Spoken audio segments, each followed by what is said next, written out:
sini saya akan menguji validitas, reliabilitas, dan normalitas. Yang pertama yang akan kita uji yaitu validitas terlebih dahulu. Nah, ini ada variabelnya x1, x2, dan y. Lalu kita klik correlate. Lalu kita ke bivariate. Lalu x1, x2, sampai y-nya kita masukkan ke variables. Lalu kita klik OK. Nah, ini hasilnya, hasil datanya. Data ini bisa dikatakan valid karena datanya di bawah 0,05. Kita ke analis, lalu kita cari scale reliability, lalu kita ke x2 sampai y, kita masukkan ke items, lalu kita klik statistics, lalu kita klik item sampai scale of item delete, lalu kita klik OK. Nah, ini data dari reliabilitasnya, hasil data dari reliabilitasnya.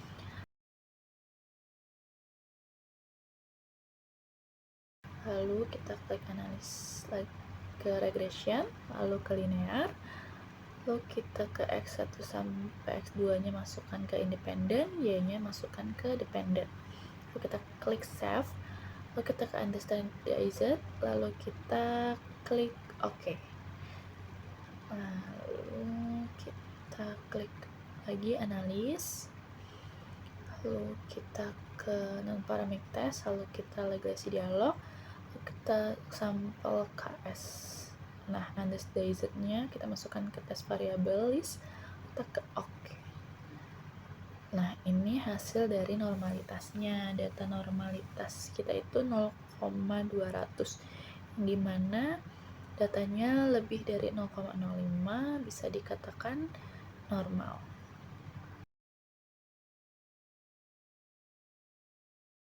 Langkah pertama yang dilakukan adalah membuka SPSS, kemudian memilih menu analis, selanjutnya klik correlate lalu bivariate. Setelah itu, variabel x1 dan y dimasukkan ke dalam kotak variabel, kemudian dipilih metode present correlation lalu klik OK. Selanjutnya, klik lihat pada bagian present correlation. Pada output SPSS diperoleh nilai 519. Nilai ini merupakan koefisien korelasi atau disebut korelasi parsial dan nilainya cukup. Selanjutnya saya akan menjelaskan hasil uji korelasi menggunakan SPSS. Langkah pertama, buka data di SPSS, lalu klik analis, lalu pilih correlate lalu bivariate. Selanjutnya masukkan variabel x2 dan y ke kotak variabel, lalu klik centang yang persen. Dan terakhir klik OK. Lalu lihat ke persen correlation, yaitu hasilnya 608 dan itu cukup baik. Selanjutnya saya akan mencari korelasi berganda. Langkah pertama, buka SPSS, terus klik menu analis, kemudian klik regression, lalu klik linear. Setelah itu variabel y dimasukkan ke kotak dependent, sedangkan variabel x1 dan x2 dimasukkan ke kotak independent. Selanjutnya klik OK, lalu muncul output model summary. Pada tabel model summary diperoleh nilai R sebesar 634. Nilai R itu merupakan koefisien korelasi berganda. Diperoleh nilai R square sebesar 402. Untuk mengetahui besarnya koefisien determinasi dalam bentuk persentase menggunakan rumus koefisien determinasi sama dengan R square dikali 100%. Maka koefisien determinasinya 402 dikali 100% sama dengan 40,2%. Dan itu hasil koefisien determinasinya.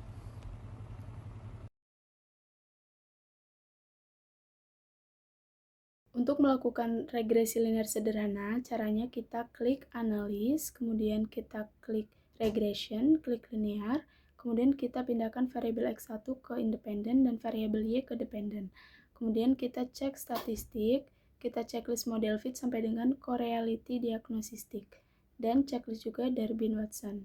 Klik continue, klik plots, kemudian kita pindahkan ini ke y, dan pindahkan ini ke x. Kita checklist juga histogram dan normal probability plots-nya. Kalau sudah, kita klik OK. Untuk hasilnya kita cek di tabel koefisien. Nah, di sini untuk konstantanya sebesar 8,879 bernilai positif, artinya jika variabel X1 bernilai 0, maka besarnya Y sebesar 8,879. Kemudian koefisien variabel X1 sebesar 0,535 bernilai positif, artinya setiap penambahan satu satuan variabel X1, maka variabel Y meningkat sebesar 0,535 satuan. Kemudian untuk variabel X2 caranya sama, kita klik analis, kita klik regression linear, kemudian kita ganti dengan variabel X2. Nah, kita cek statistik, kita checklist sama seperti tadi, di plots juga sama seperti tadi. Kalau sudah, kita klik continue, terus oke. Nah, di sini kita cek tabel koefisien.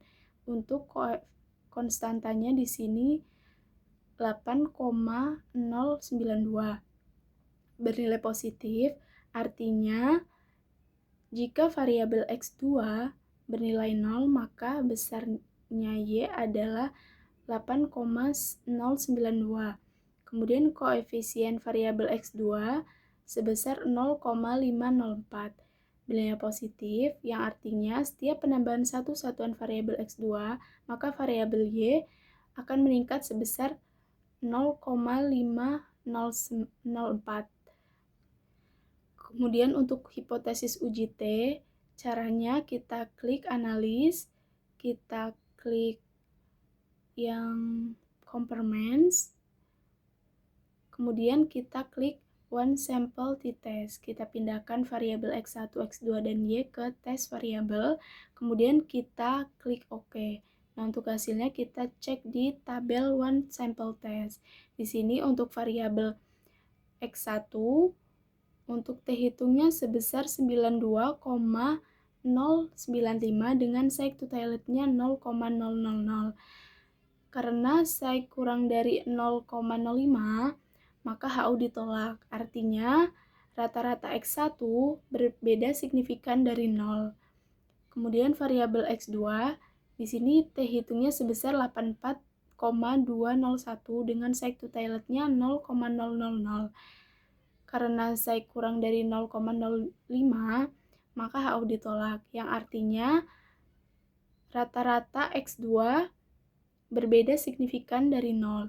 Kemudian variabel Y, nilai T hitungnya sebesar 86,076 dengan nilai psi to toiletnya 0,000.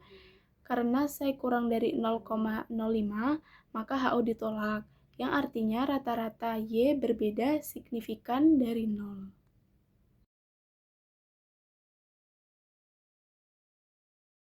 Oke guys, saya di sini akan menerangkan tentang uji regresi berganda dan uji F. Nah, langsung saja kita masuk ke tabel analis, langsung pilih regression, langsung linear. Habis itu kita masukkan dependennya itu Y atau kepuasan, dan independennya itu X1 dan X2. X1-nya itu tentang promosi dan X2-nya pelayanan. Habis itu kita langsung ke statistik. Nah, di statistik ini kita checklist semua yang di sebelah kanan, dan residualsnya kita langsung checklist yang Durbin Watson. Nah, habis itu kita masuk yang plot. Nah, plotnya itu kita cari yang S reside ditaruh di Y, dan Z spread itu ditaruh di X. Dan tidak lupa di standar dessertnya itu standar residual plots itu histogram dan normal probability plotnya itu di checklist juga ya guys. Oke, langsung saja. Habis itu kita continue, langsung oke.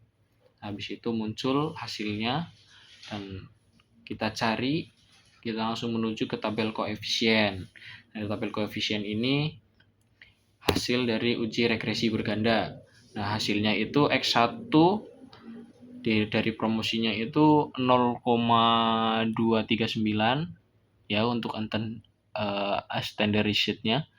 0,239 dan X2-nya itu 0,386. Dan untuk koefisien STD error-nya itu 0,085 dan 0,069 untuk X2-nya.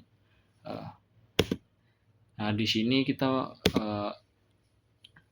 sangat signifikan dan berpengaruh ya bagi kepuasannya ya untuk uji regresi bergandanya.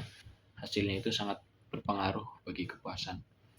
Nah, sehabis itu kita langsung masuk uji F. Nah, di uji F ini kita langsung lihat pada tabel ANOVA.